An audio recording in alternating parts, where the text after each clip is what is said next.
Hi guys, and welcome to another batch of your replays. Today we've got two really good games in the E25 from lihas and AustnW. Now the E25 is a tier 7 premium German TD, and it is probably one of the best premium tanks in the game. It is very competitive, and it's a lot of fun to play. So we are kicking off with this game on with lihas on Live Oaks, and it is a 56%. So pretty close game, and lihas is top tier. Now, I have heard rumors, in fact recently when I was watching an E25 game on my stream, someone mentioned in chat that there are rumors that Wargaming are planning to remove this tank from the game and basically make it available, just like the Type 59 is, as a prize tank. Now, I haven't heard or seen any of those rumors other than what someone told me in chat. But if anyone has more information on that, please let me know in comments. But because the E25 is a very competitive tank, even to the point of being overpowered. And when it was originally introduced, it didn't get special matchmaking on the test server. And the biggest complaint was that the tank was completely useless against tier 9s. So as a result, it got special matchmaking, but because it only sees tier 7s and 8s now, and it will never see tier 9s, it's gone from being underpowered to being slightly overpowered. But anyway, let's get back to the replay, and you can see that lihas is very fast. He's moved into a position, and he's starting to open up. Now, the interesting thing to note in this replay is lihas does not have, or has 6th Sense on this tank. The camo rating on this tank is amazing, and because it's a premium tank, it retains its camo rating. Lihas does have 6th Sense, and he's been able to put out all this damage already, and no one has spotted him.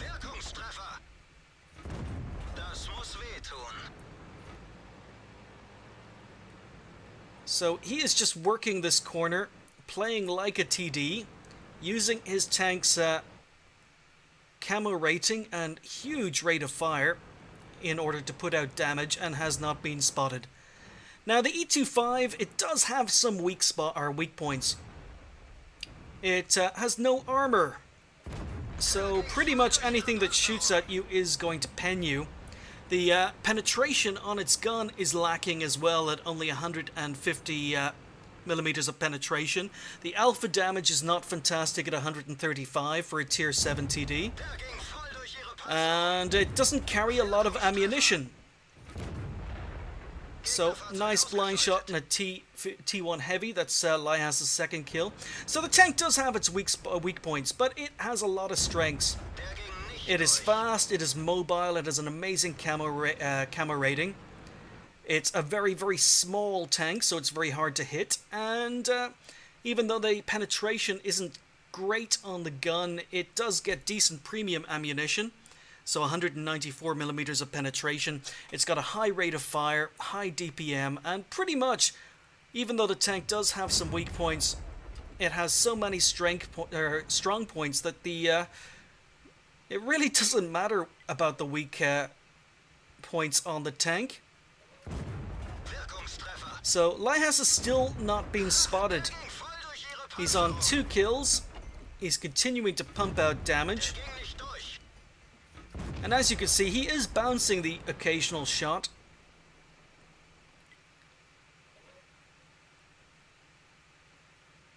But if you look at the minimap, you'll see that most of the enemy tanks have actually gone north, and they're just about to lose town.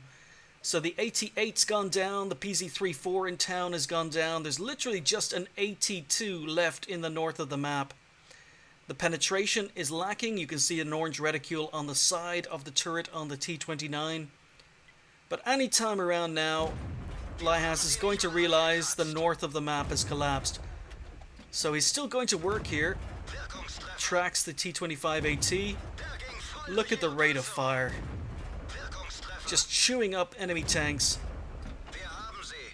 And he's still not been spotted. So 3 kills, 1800 damage, and now he realizes that the north of the map has collapsed. His team are losing 6-8. He's clicking on the map, he's telling his team to come back and defend, but as often happens, his team are continuing to advance because they play without their minimaps on. Thankfully, a Hellcat has come back to support Lihas, and that's going to be very, very important because Lihas is going to be able to set up, he's going to be able to attack the tanks coming into spawn while the Hellcat is spotting for him. So bounces on the front of the Sherman Jumbo, easily able to penetrate his side, take him out for kill number 4. Now he still has not been spotted. Lihas has remained unspotted for this entire game. 2k damage, 4 kills, and he's just going to work on these tanks coming into his spawn. Sets the IS on fire, one more shot in, decides to let him to burn to death. Thankfully, or unluckily, the IS uses a fire extinguisher at the last moment. And Lihas has to go back and finish him off. So the traverse arc on the gun, you can see Lihas is continually moving his tank to try and get his traverse arc down because the traverse is quite narrow on the tank. But there's Top Gun for Lihas with a kill on the T-34-85. And now the penetration is lacking. He's bouncing on the turret of the KV-85. But look at him chewing up these tanks. Can he get the kill? He can. So there is almost 4k damage, 7 kills in the E25. Now, occasionally, unfortunately, I'm a creature of habit, and for some reason, when I first started playing this tank, I called it the E25. And I got a message, a private message saying, please don't call it the E25. When you call this tank the E25, it drives me crazy. But I'm a creature of habit, and for example, I've been calling the Tier 7 German TD, the Sture Himmel, the wrong name for a long time, and I'm still probably calling it the wrong name. But I'm going to do my best to try and call this the E25, but occasionally I will slip and call it the E25, so apologies. But Lihas is continuing to work, goes for a blind shot, hits the Churchill, and goes for another blind shot. Now, he's run out. That last blind shot was his last AP round. He only has 10 rounds of premium left. As you see, this tank does not have a lot of ammunition. So he's firing premium ammunition, and he really can't afford to waste ammo. Still 3 tanks left on the enemy team. But thankfully, now there's only 1 tank because the Churchill 7 and the Tiger 1 go down. So 4.2k damage, 7 kills, and he has only been spotted once. I think I saw his 6th sense going off once.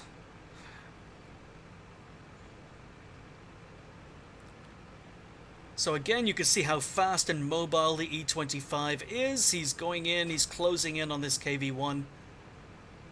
He's looking for his Radleys. Needs to get 1 more kill in order to secure the Radley Walters.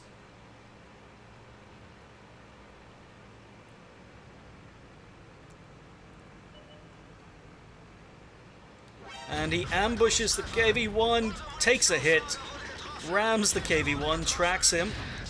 He's trading health, but because he hasn't taken very much damage, he's able to do a lot of damage to the KV-1, and unfortunately the TOG-2 still steals the Radley Walters, but really, really good game. So I do love the E25. I think it's an awesome tank. It's not a great crew trainer, but it's a lot of fun to play. And like I said in a recent review for the Fury, the E25 is one of these premium tanks that's competitive. It's unique. There's nothing else like this tank in World of Tanks. I think it's a very, very good premium tank. And it's really worth getting your hands on, especially if the rumors are true and it's going to be removed from the game. It's a very, very competitive tank. It's a lot of fun to play, and I don't think anyone would regret owning an E25. But it was an ace tanker for Lihas, not surprisingly, in the E25. He picked up his Top Gun. Unfortunately, the Radley was denied to him, but he also picked up high caliber. A really, really nice game, and the amazing thing is he was only spotted twice during the entire game. 4,819 damage done, 7 kills, and a huge XP total of 1764. Amazing game, congratulations. 56 shots fired, 47 hits. Now the gun did let him down a little bit and he took a few snapshots maybe he didn't need to take, but you can see that the gun is incredibly accurate. Penetration can lack, he only managed to pen 41 of the 47 shots that hit, but the damage was impressive, and he was running out of ammo towards the end, so you really got to look after your ammo when you're in an E25. He spotted 1, damaged 12, destroyed 7, did 1429 assistance damage, wasn't playing with a premium account, but still earns 52,000 credits, 1764 XP on a ×3 event, I'm happy to see, with a bonus thrown in, left him on 5,644 XP. Really nice E25 game, and we're not done yet. Because next up we've got another E25 game from AustnW. This is an older replay, so XVM is not working unfortunately. But he is here on, what's this, Mountain Pass. And during the countdown to this game, his team asked what the plan was, and Austin replied in chat, shoot, hide, repeat. So that's pretty much what AustnW is planning to do in this game. He's going to go middle. He's going to cover the bridge. So again, it's a tier 7 game and AustnW is top tier. And it looks a little bit different because, as I say, it is an older replay. But his first victim has been spotted, and unfortunately that penetration fails to pen. He's missed his first couple of shots and finally starts doing some damage.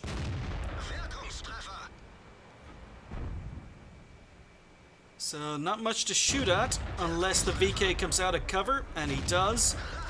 So Austin's continuing to work, and you can see that Austin zooms out as soon as he shoots. Different style of play to lihas. But there's victim number 1. That's all 950 damage done to that VK.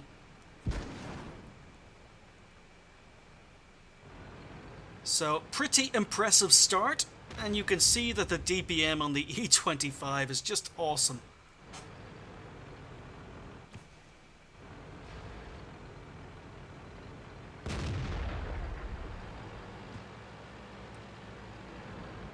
So Austin is going to advance, maybe a little bit worried about whatever tanks might be ahead of him.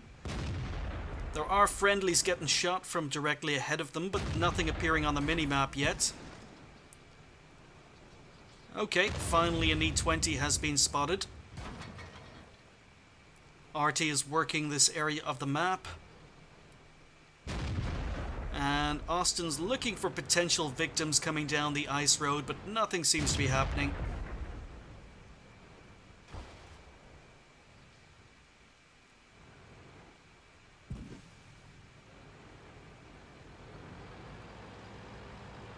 So having not spotted anything coming down ice road, he decides to advance, see if he can get rear shots.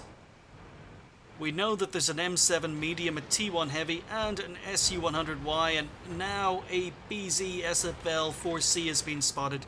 So lots and lots of tanks around here, and Austin is using the speed and mobility to flank. And now a Tiger 1 appears out of nowhere. Austin sets him on fire with an engine shot.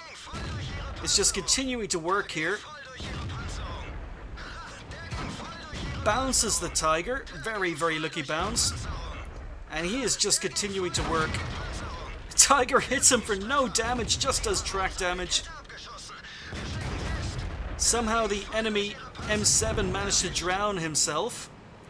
But Austin waits for his tracks to repair. There is 2k damage, finally takes his first hit. And takes out the Hellcat for kill number 3.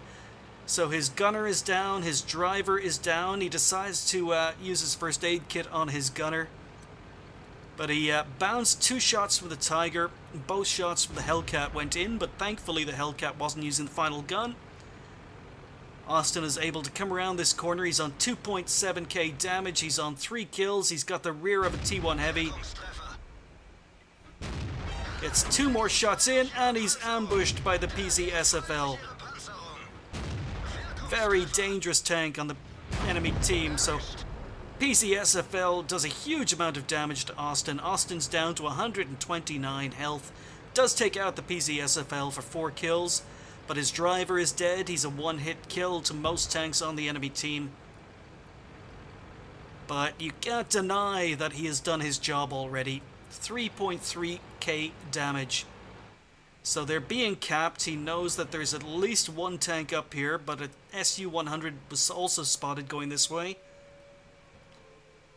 So Austin really doesn't want to be the first one to go up this rise. He doesn't have the hit points. He's waiting for the A44 to move up. And for some reason there's only one enemy tank capping, and it looks to be the SU-100. Oh, there's the T1 Heavy.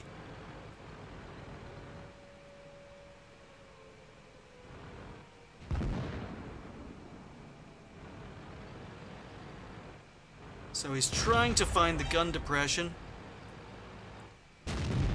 And pops up, kills the T1 Heavy. There's kill number 5. Unfortunately, a dead driver removes a lot of the strength of this tank. SU-100's looking this way. But he's got side shots on the SU-100. There's kill number 6. Almost 4k damage. But as I say, a dead driver removes the mobility of this tank, and the mobility is definitely one of the strong points of the E25. Now, while all of this was happening, a T50 or T20 and a T25-2 have been last spotted moving down the ice road. Looks as if they may be advancing down the 9-0 lines. So Austin is moving up to the top of the hill. He's going to try and get side shots on them as they advance into cap. He's been spotted, so there's an enemy tank around here somewhere. And it's the T20. The T20 has advanced all the way up into spawn. And now the T25 appears. So T25-2, Austin is moving forward, trying to get the gun depression. Gets him with a shot as he's driving downhill, almost suicides by driving off the edge. But he swung around. T20 did give him a hint of a shot.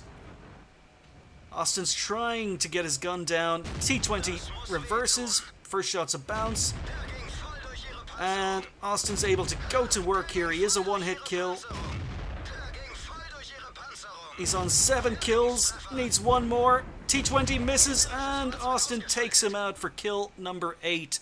4.5k damage, 8 kills. There's the Radley Walters.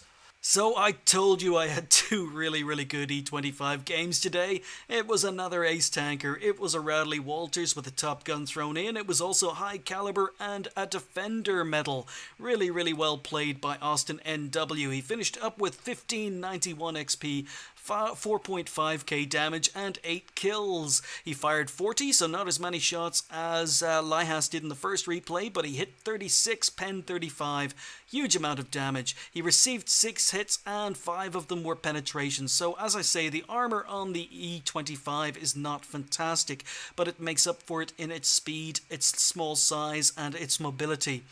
He spotted 3, damaged 8, destroyed 8, did 91 assistance damage and 107 base defense points. He earned 98,000 credits with a premium account. Really good money earner when you don't have to fire a lot of premium in the E25. It wasn't his first game of the day, but he earned 2,386 XP with his premium account. The E25, yes, if as I was told, the rumor is true and Wargaming are planning to remove it from the shop, then it would be a very good time to get your hands on the tank. It is a very competitive Tier 7 premium tank. I haven't reviewed it yet, but it's a lot of fun to play. It's a very good tank, and I do recommend it. I want to thank AustnW and Lihas for sending those 2 really good E25 replays in. There you go, just called it the E25, so sorry to whoever I annoy by doing that. So, 2 very good E25 replays. I hope you guys at home enjoyed watching them, and I'll see you soon.